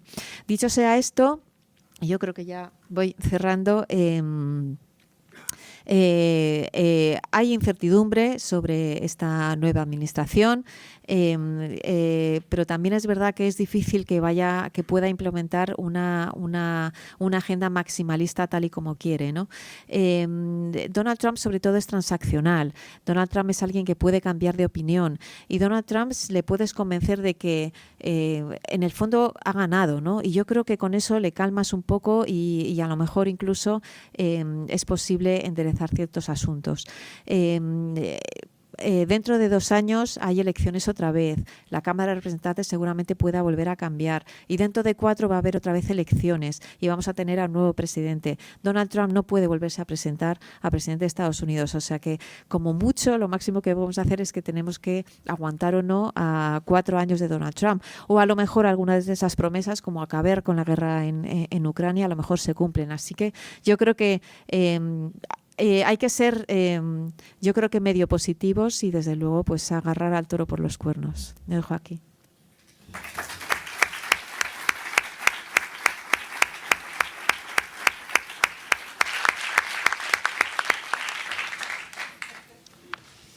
Muy bien, Carlota, pues muchísimas gracias por esa visión, yo creo que muy ponderada que has hecho, ¿no? Y fuera de lo que pueden ser los relatos que nos llegan más para intentar mover nuestras emociones, que esa perspectiva más compleja que nos has presentado. Muchísimas gracias. Pasamos ahora, si os parece, al turno de preguntas. Sí os pido que intentemos ser sintéticos en la pregunta, Carlota en las respuestas, con el fin de que, como yo creo que hay mucho tema, para que nadie se quede sin preguntar. Creo que Enrique me ha pedido la primera pregunta. Sí, gracias, Pedro. Bueno, en primer lugar, gracias, Carlota García, porque de alguna manera a mí personalmente me has tranquilizado. De alguna manera. O sea, creo que el repaso que has dado absolutamente a todos estos problemas, a un problema poliédrico con tantos lugares, pues bueno, al ir viendo esa luz, pues de alguna forma tranquiliza. Gracias también por el artículo que escribiste en El País no hace demasiado tiempo, que viene también al tanto, creo que se llamaba Trump y el sueño americano. Porque también acabas con cierto aspecto abierto, positivo. Dices, estos serán tiempos que pondrán a prueba el alma de las personas y los respetables. Y entonces veremos de qué están hechos. Y en esto es donde vendría mi pregunta, porque me llamó la atención. Cuando hablas de responsables, de esa gente respetable, pero que al mismo tiempo es responsable de no respetar a determinadas gentes. No sé hasta qué punto esto ha afectado y hasta qué punto hay cierto paralelismo con lo que tenemos aquí en España. Muchas gracias. A mí lo de los paralelismos siempre me da muchísimo respeto. Yo creo que además Estados Unidos y la sociedad norteamericana, yo creo que difícilmente se puede comparar con España, con nuestro sistema, con nuestra sociedad. Aunque sí que es verdad que algunas cosas que están pasando en Estados Unidos, pues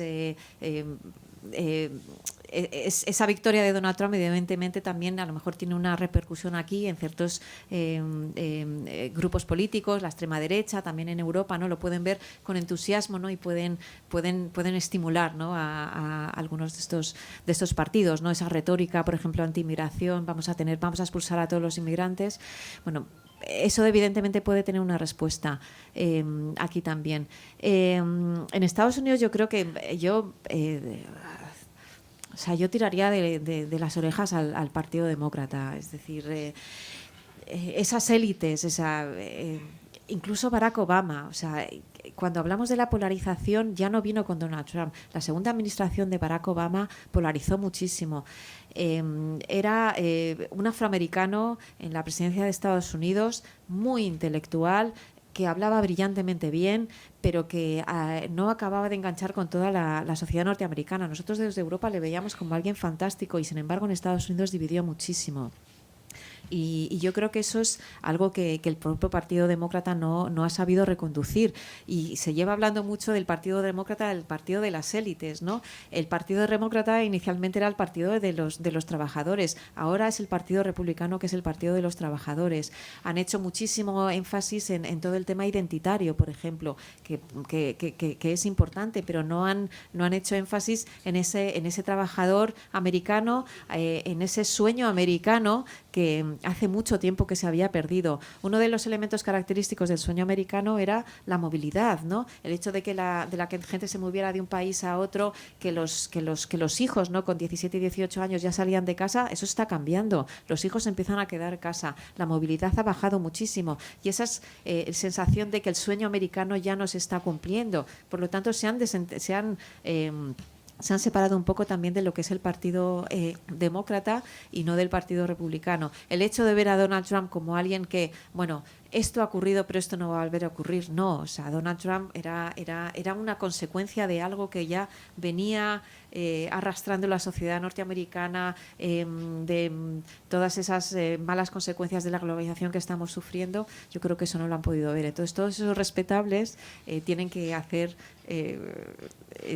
ser muy conscientes de muchas cosas, y también los respetables de fuera, o sea, desde Europa también. Lo que no podemos estar esperando es, si hubiera ganado Kamala Harris, que hubiéramos dicho, uff, qué bien.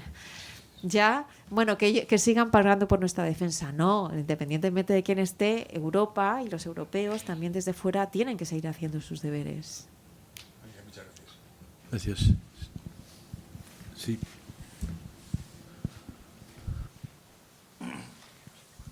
Sí, buenas tardes. ¿Qué opinión tienes de la lucha que hay de la hegemonía del dólar versus las otras monedas como las del BRIC, que están ahí una pugna entre las dos monedas?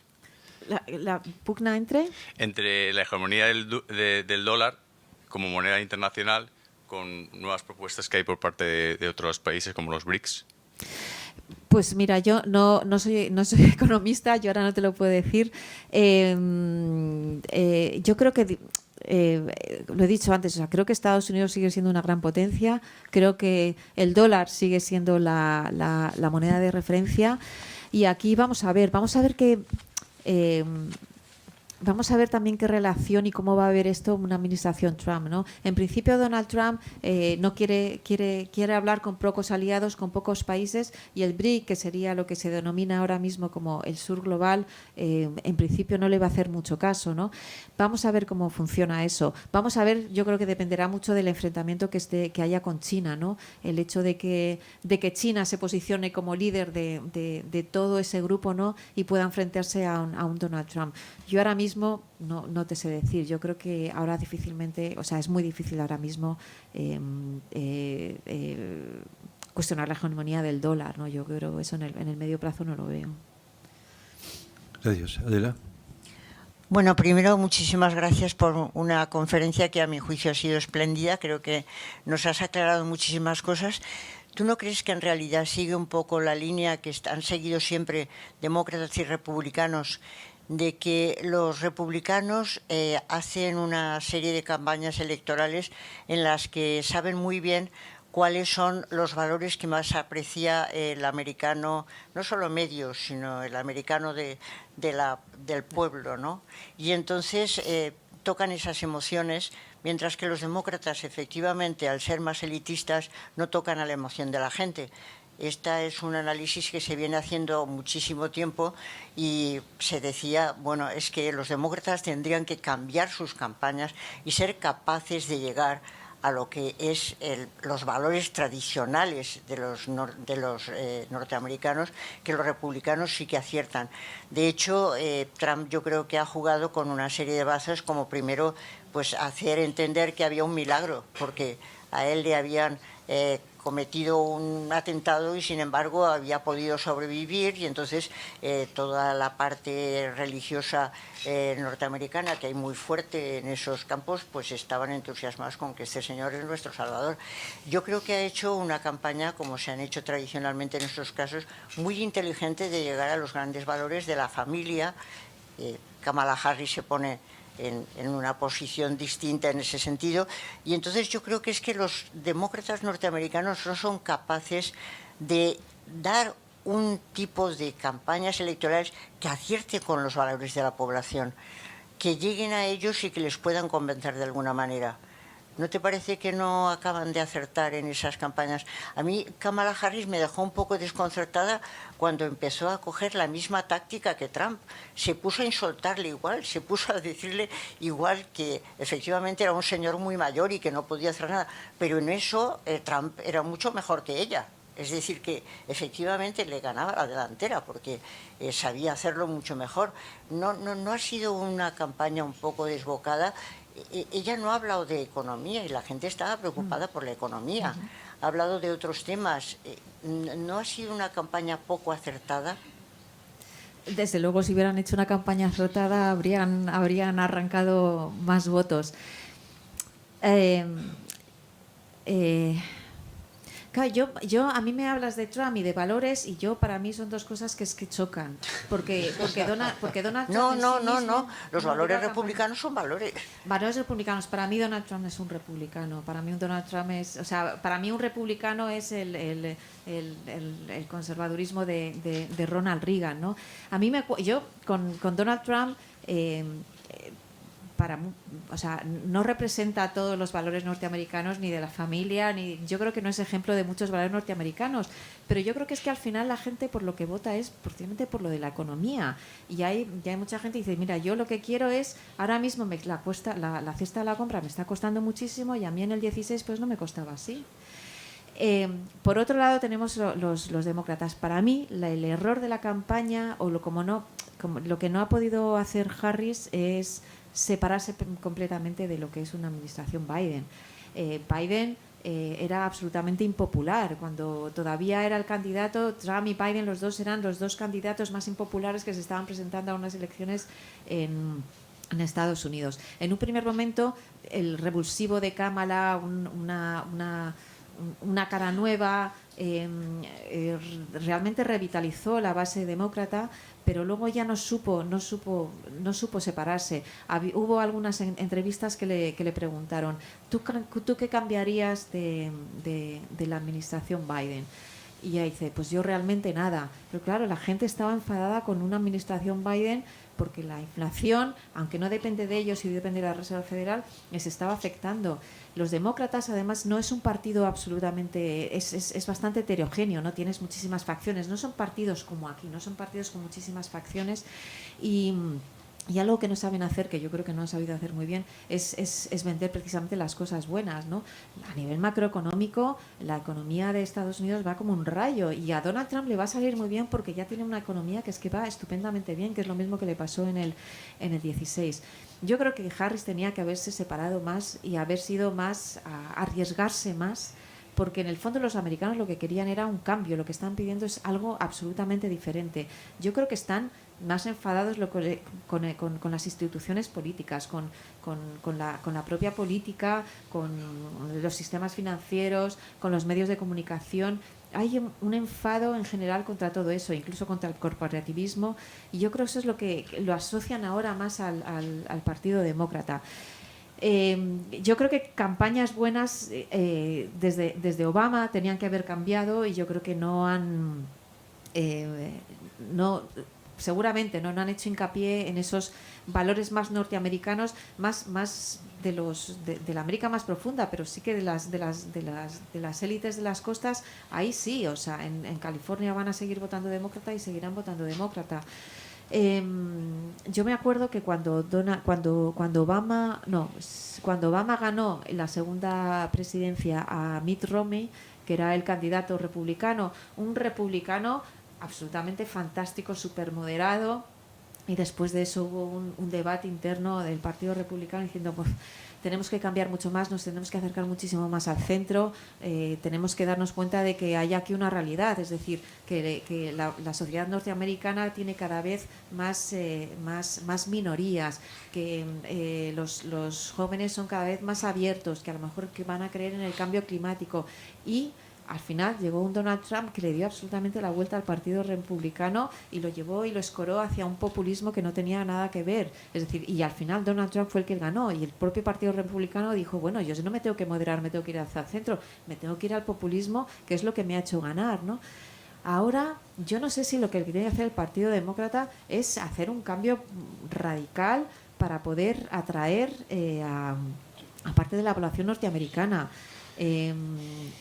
Quizás apelando a sus valores, quizás volviendo a ser el partido de los trabajadores, ¿no?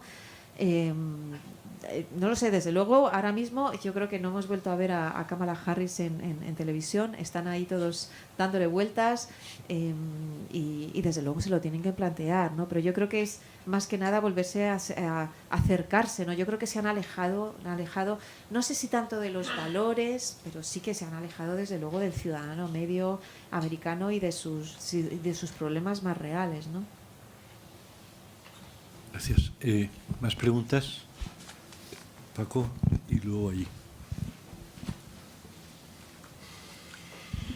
Hola, bueno, felicitarte de nuevo porque mantener el auditorio pendiente una hora es casi milagroso, ¿no? Y me pareció muy, muy, muy interesante. Muchas gracias. Has acabado concluyendo que, bueno, que el punto de esperanza innegable es que dentro de 4 años se va a Trump.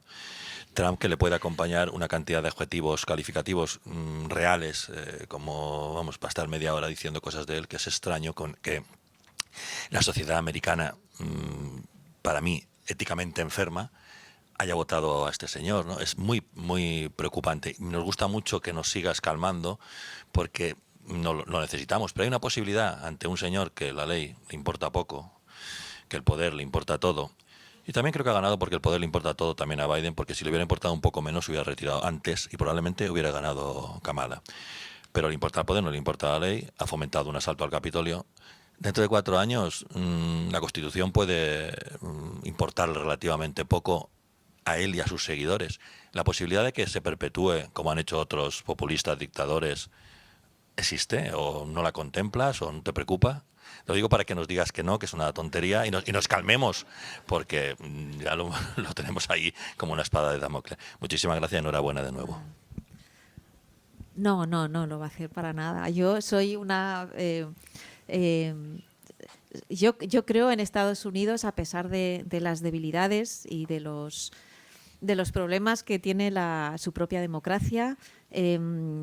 Ojalá cambien la Constitución, ¿no? Porque todo el tema del colegio electoral, hay muchísimos déficits democráticos, pero estos constitucionalistas que no quieren cambiar ni una coma en una Constitución que tiene más de 200 años, es muy complicado. Pero Donald Trump no puede seguir ahí. Y luego yo creo que hay algo que no he mencionado y que a mí sí me gusta insistir, es que Estados Unidos es una federación, ¿no?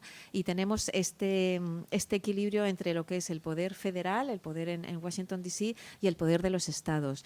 Yo creo que nos olvidamos del poder de los estados. Yo cuando me preguntan sobre España y Estados Unidos, digo, yo lo que tiene que hacer España es empezar a insistir a tener cada vez más lazos con Texas, con California, con Nuevo México, con todo, porque es que son estados con su gobernador, con su Senado y con su Cámara de Representantes, con su sistema judicial, con muchísima independencia y gestiona ellos mismos esos estados, ¿no? Por lo tanto, primero, Estados Unidos es el gobierno federal, que tiene una serie de mandatos, y luego son los propios estados, 50 estados, que son prácticamente independientes y prácticamente autónomos, ¿no? Y yo creo que eso ya nos da bastante seguridad para que Donald Trump no pueda hacer lo que le dé la gana. Y luego, insisto, a pesar de que es verdad que el Tribunal Supremo ahora mismo tiene una mayoría conservadora, a pesar de que tiene el Senado, a pesar de que tiene la Cámara de Representantes. En el Senado, como he insistido antes, todavía hay senadores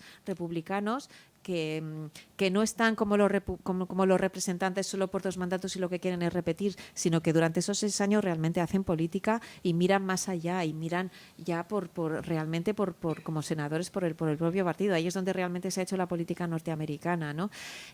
Donald Trump no puede hacer eso. E insisto, le han votado 76 millones, 74 han votado a Kamala Harris y eso que ni le ha dado tiempo y ha hecho una mala campaña y todo. Es decir, yo creo que hay que seguir confiando en este país, sí.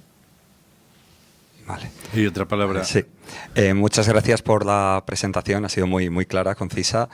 Tenía 2 preguntas, una en clave interna y otra en clave externa. En clave interna, yo desde que era pequeñito siempre en Estados Unidos he tenido la imagen que cuando ganaba había 2 partidos pero enfrentados, pero cuando ganaba un presidente él era el presidente de los Estados Unidos y todos iban con él y remaban juntos. Esto parece que saltó un poco por los aires hace 8 años aproximadamente. Incluso se hablaba de un enfrentamiento, o se ha estado hablando, confrontación civil, la América profunda del interior frente a la de las costas más este y oeste más liberal. Si ese riesgo o esa amenaza es algo que nos ha llegado aquí a Europa o eso ahora se va a disipar, por un lado. Y segunda pregunta en clave externa, el caso de Taiwán, si los taiwaneses ahora estarán más tranquilos, respirarán, porque se hablaba también después de Ucrania, que China seguirá los pasos. Y por otro lado, más cerca de Estados Unidos, un país hermano a nosotros, México, ¿cuál va a ser la relación con México? Si dentro de esa política proteccionista que quizás emprenda Estados Unidos, México entra como parte de la fábrica de Estados Unidos, si ese enfrentamiento con China le puede beneficiar, pese a que está Sheinbaum, que políticamente está en las antípodas un poco de Trump, aparte de todo el tema migratorio más económico. Gracias. Mira, en el tema de la polarización, yo creo que sí que es algo que ha ido creciendo desde la administración Obama. Yo creo que ahí la sociedad norteamericana empezó a polarizarse mucho. Antes, evidentemente, ganaba uno, ganaba otro. A nivel político se alcanzaban consensos y luego dentro de los propios partidos siempre había, entre los republicanos y los demócratas, había un grupo que estaban siempre como en el centro y que perfectamente podían votar por una ley del otro o en contra de la de su propio partido. Eso era algo bastante habitual en Estados Unidos. Eso ha ido desapareciendo. Incluso hoy en día los norteamericanos te dicen que en su propia familia, como haya uno, no se habla de política porque se matan. Realmente la polarización ha sido creciente y no se está rebajando. Cuando llegó Joe Biden, en una de las cosas que prometió, yo creo que su máxima era volver a restaurar el alma de Estados Unidos, ¿no? Es decir, volver a ser Estados Unidos y a dejarse de separaciones y de fracturas, y no lo ha conseguido. Yo creo que es complicado. Pero vamos a ver, ha ganado Donald Trump, han sido unas elecciones totalmente limpias, totalmente justas. Los demócratas no han dicho absolutamente nada, nadie ha dicho que si ha habido interferencia, que si no sé qué, no ha habido absolutamente nada. A ver si esto realmente ayuda a que esa polarización de alguna manera se reduzca. Va a haber una transición política en estos meses, ¿no? de un gobierno a otro que más o menos puede ser tranquila. Biden y Donald Trump se han dado la mano. Es decir, estas pequeñas cosas creo que es lo único que puede hacer que realmente las cosas se puedan calmar. ¿Que la polarización es importante? Sí, lo es. Y lo es desde antes que viniera Donald Trump y se ha acrecentado. Vamos a ver qué pasa. No sé. Yo confío en la juventud. Yo creo que la gente joven, en el fondo, que es más diversa y tiene una serie de valores que yo creo que eso va a ayudar a que las cosas se encaucen. En el caso de Taiwán, la verdad es que Donald Trump no ha dicho mucho esta vez de Taiwán. Y como en algunas cosas, hay algunas cosas que las tiene muy claras, le encantan los aranceles, tal. En el caso de Taiwán es algo más ambiguo, es como lo del caso del aborto, que ha dicho un poco de todo, ¿no? Cuando llegó a la presidencia en el 16, llamó directamente a la presidenta de Taiwán, una cosa que no hacían los presidentes de Estados Unidos porque está esta política de una sola China, es muy ambiguo, pero fue como un cambio brutal. Luego también aprobó un Taiwan Travel Act o algo así para fomentar los viajes entre Taiwán y Estados Unidos. Eso enfadó muchísimo a China, pero luego, por otro lado, empezó a pedirle a Taiwán que pagara más por su defensa, porque Estados Unidos invierte y le da mucho un poco lo que pasa con los europeos, ¿no? Y ahora no hace más que decir que, bueno, que aquí esto de la lega mucho comercio y defensa, ¿no? Bueno, pues que tienen que empezar a pagar ellos por su propia defensa y que vamos a esperar que los americanos lo estén pagando. También está presionando a la empresa de semiconductores taiwanesa para que abra más empresas, para que invierta más en semiconductores en Estados Unidos, ¿no? Entonces, yo creo que está habiendo un poco de todo. Yo no creo que ni en Estados Unidos ni en China ninguno de los dos gobiernos ni de los mandatarios quiere ningún tipo de enfrentamiento ni de enfrentamiento en el que esté involucrado Taiwán. Yo creo que eso es algo ahora mismo descartado en el medio plazo. Yo ahí no lo veo. Que la tensión siempre está, bueno, siempre la ha habido, estará ahí. Dependerá a lo mejor un poco de cómo salve esa relación con China. Yo creo que antes de Taiwán se va a establecer la relación con China, esa imposición de aranceles, no de aranceles, y luego a ver qué pasa con Taiwán. En principio, no sabemos porque aquí Trump ha sido un poco ambiguo. Insisto, es transaccional, o sea, puede cambiar de idea, ¿no? Pero yo no lo acabo de ver como algo peligroso, ¿no? en este momento. Y en el caso de México, claro, yo siempre he dicho que, bueno, en el actual, lo que era el antiguo NAFTA, ¿no? El acuerdo que ahora se llama el USMCA, este acuerdo entre Canadá, Estados Unidos y México, las tres economías están absolutamente integradas. Va subiendo, va en alza absolutamente. Muchísimas empresas americanas están abriendo precisamente empresas tecnológicas en México, precisamente porque tienen este acuerdo entre los tres países. La integración es tal, el flujo comercial y el flujo de inversiones es tal que yo dudo, siendo Trump como le interesa lo que es el dinero y cómo van las cosas, yo dudo mucho que este salte por los aires. Es verdad que lo que está haciendo ahora con esa narrativa, le está diciendo a la presidenta de México que o le va a imponer un arancel de X a no ser que empiece a cerrar fronteras y tal. Es decir, está ligando, como lo está haciendo muchos, está ligando comercio con seguridad. Es su manera de negociar o de presionar para tener algo a su favor, ¿no? Ver que él gana. Yo lo que veo es que yo creo que es en el 26 el USMCA se tiene que volver a ratificar. Canadá ha dicho que sí, México ha dicho que sí y Trump, bueno, lo deja en el aire. Lo que parece ser que va a imponer Trump es ciertas condiciones para terceros países. Lo que no quiere Trump es que desde China entren por México para que luego pasen a Estados Unidos. Eso es lo que no va a querer hacer y seguramente eso lo querrá cortar. Pero por otro lado, el acuerdo entre Canadá, México y Estados Unidos yo creo que les conviene a los tres y le conviene a Estados Unidos. Cuando se vaya a ratificar estoy segurísima que habrá muchísimo ruido en la prensa, que habrá muchísima bulla, pero al final yo creo que esto se va a ratificar porque está en el interés de los tres y en el interés de Estados Unidos, pero absolutamente. Así que yo creo que ahí, a pesar de lo que se está escuchando ahora, yo creo que ahí no va a pasar nada. Gracias. Tenía una palabra. Sí, no, hola, gracias por la brillante exposición.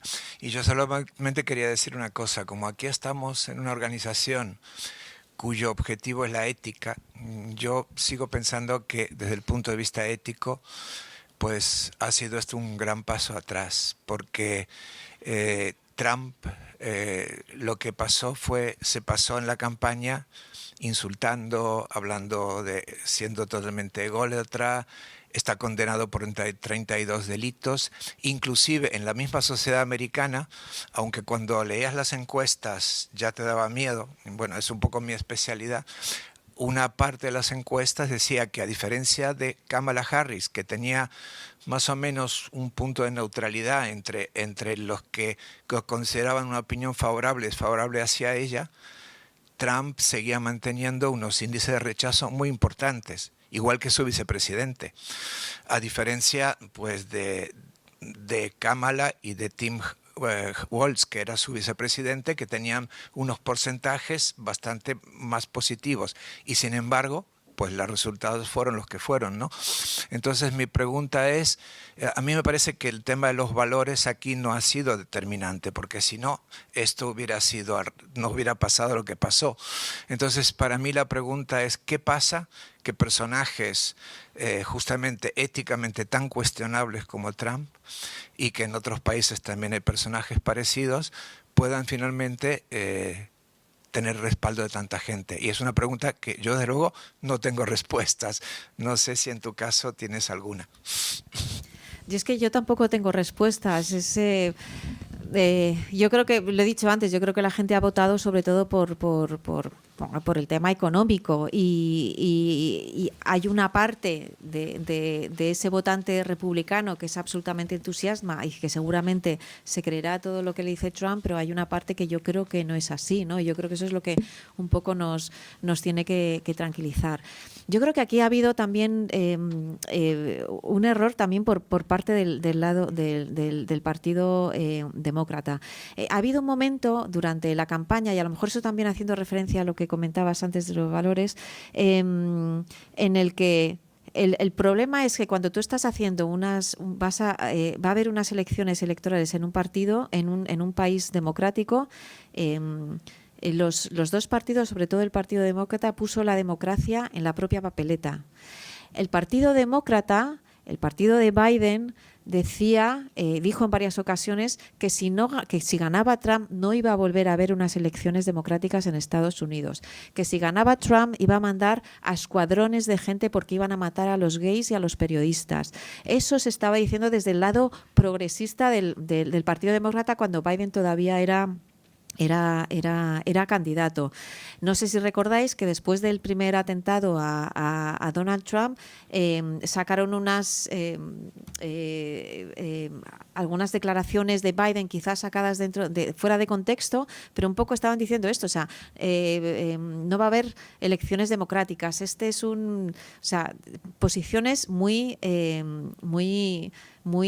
extremas hacia el otro lado, ¿no? Y ahí, en ese mismo momento, ambas partes y el Partido Demócrata intentó rebajar todo eso, porque lo que se estaba era de alguna manera incendiando a ambas partes. Es decir, Donald Trump tiene una narrativa absolutamente brutal, pero por el lado demócrata también ha habido un momento en el que la narrativa ha sido también ha sido brutal.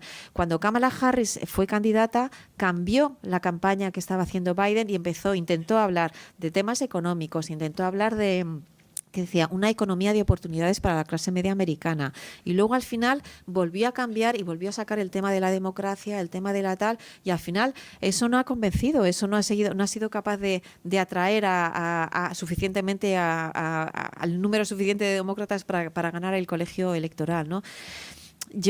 Para mí es un error, o sea, en unas elecciones en un país democrático poner la propia democracia en la papeleta, yo creo que eso es lo peor que puedes hacer, y yo creo que ahí el Partido Demócrata realmente tendría que mirarlo.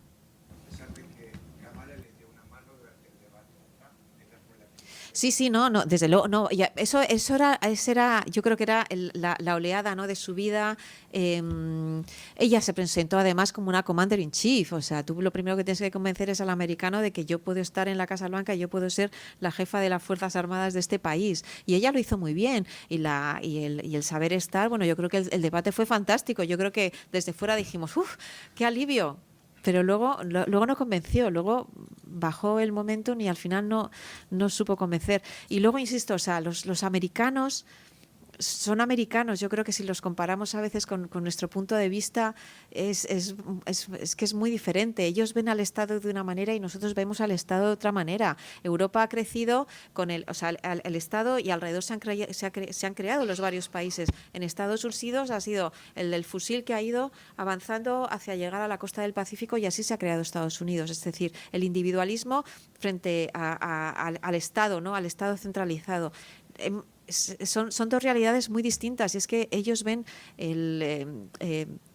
el político, Washington, de una manera muy distinta a cómo ven incluso a su propio gobierno local. Incluso, perdona, ha habido en algunos de los swing states, han votado por Trump y al gobernador han votado al demócrata, porque le ven cercano y porque es el que al final le va a resolver la vida. Gracias. Yo también te quiero hacer una pregunta.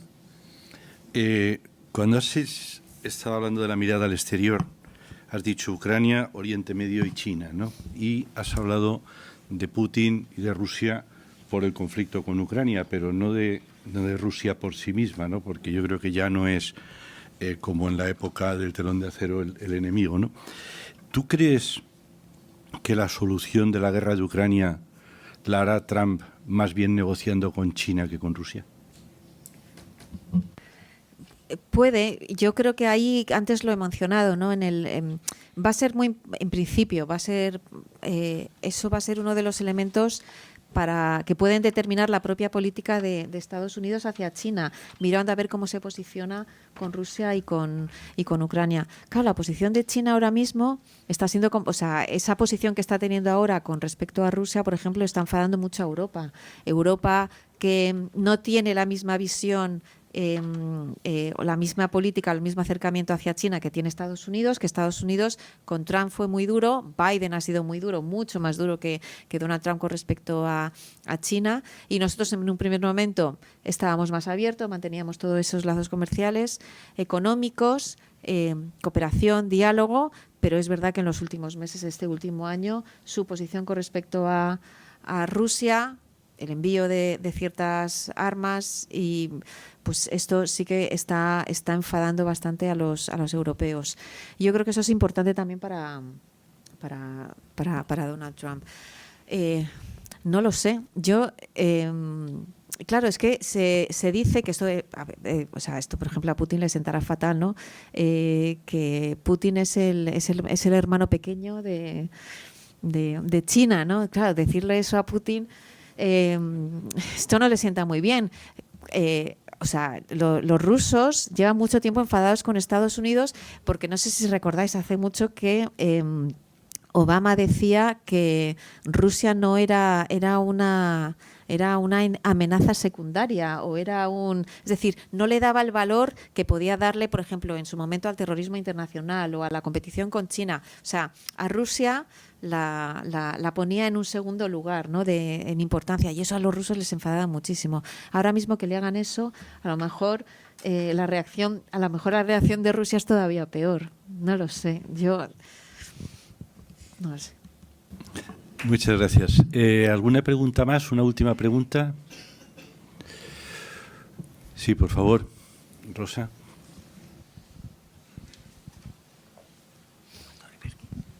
Muchas gracias, Carlota. Bueno, en primer lugar, respecto a lo que habías dicho antes, ¿no?, de la separación un poco que estaba teniendo Estados Unidos, sobre todo la administración Trump, respecto de Europa, me gustaría saber si algún país europeo va a asumir el papel líder de Estados Unidos en el Atlántico.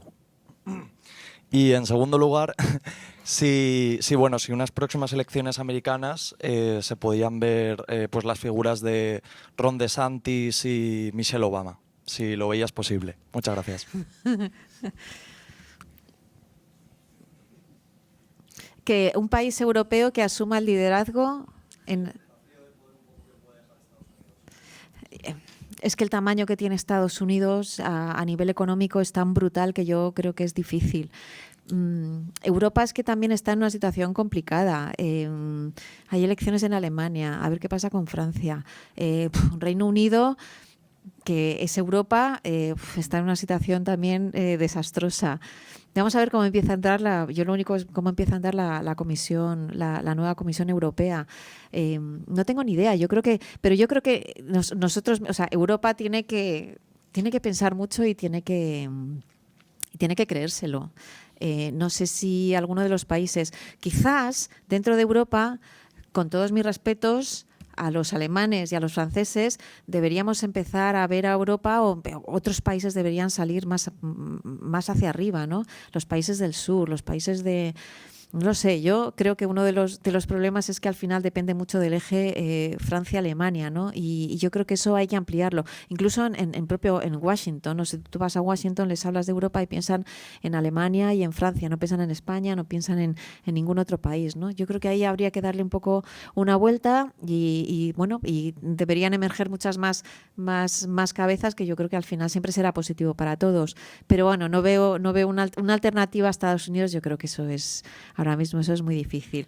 Michelle Obama ha dicho una y otra vez que no tiene ningún interés en presentarse y en ser nada de nada. O sea, yo tengo una camiseta que pone Michelle Obama for President 2020 y a mí me la piden, me la quieren arrancar, les gusta muchísimo, pero ella no tiene ningún interés en meterse en política. Salió bastante escarmentada y en principio no tiene ningún interés. Es más, uno de los grandes problemas del Partido Demócrata es el elitismo, esas grandes familias, los Clinton, los Obama, que desde que en Europa nos parecen absolutamente fantásticos, pero que en Estados Unidos no se perciben así, se perciben con mucho más distancia, o sea, con más distancia, y realmente no.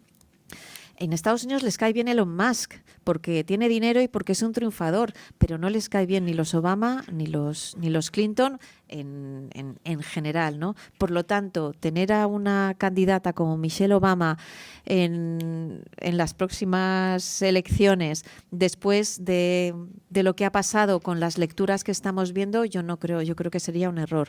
Entre el Partido Demócrata, lo que hay ahora son unos gobernadores fantásticos. Antes, si te ibas atrás en la política norteamericana, eran los senadores los que luego normalmente llegaban a la Casa Blanca. Ahora se ha cambiado, ahora son los gobernadores los que demuestran que gobernando se puede, los que ahora parece ser que son los principales candidatos, los que van a las primarias a la Casa Blanca. La gobernadora de Michigan es muy buena, el gobernador de California, el de Pensilvania, ¿no? Todos estos que se hablaron de ellos como posibles ticket de Kamala Harris son muy buenos, y yo creo que ahí sí que tienes candidatos y políticos que pueden llegar a ser candidatos o llegar incluso a la presidencia. Y luego me has dicho DeSantis. Yo creo que DeSantis ya quemó todos los cartuchos y yo creo que es muy difícil que sea. Yo creo que está Vance. Yo creo que hay que ver ese mini Trump o Trump 2.0, como lo quieras llamar. Yo creo que es más estructurado. Es inteligente en el sentido de que es mucho más estructurado y a la hora de hablar y tal que Donald Trump. No sé si recordáis el debate con el vicepresidente. Bueno, fue muy calmado y tal, pero bueno, él habló. Yo creo que lo ganó, políticamente. Yo creo que él sí que tiene mucho más recorrido. Y bueno, una vez que han ganado ya, olvidémonos de lo que era el Partido Republicano heredero de Reagan. Eso ha desaparecido, ahora tenemos otro Partido Republicano y vamos a ver, porque esto no es conservadurismo. Yo creo que alguien me explique qué es el conservadurismo del siglo XXI, pero de luego esto no es. Para mí lo que es Trump para mí es populismo. Muy bien, pues muchísimas gracias. Antes de agradecer a Carlota su intervención, quisiera anunciaros que todavía nos queda una conferencia en el seminario de este año, que será asumir con altura humana el reto de la inmigración. Hemos estado hablando, uno de los pilares de Trump es la inmigración, y también lo vamos a ver desde una perspectiva europea. Todavía no tenemos cerrada la fecha. La conferenciante será Carmen González, que es catedrática del Departamento de Ciencias Políticas de la UNED y también es investigadora del Instituto Elcano. Os anunciaremos por correo electrónico, pero será casi seguro la tercera semana del mes de octubre.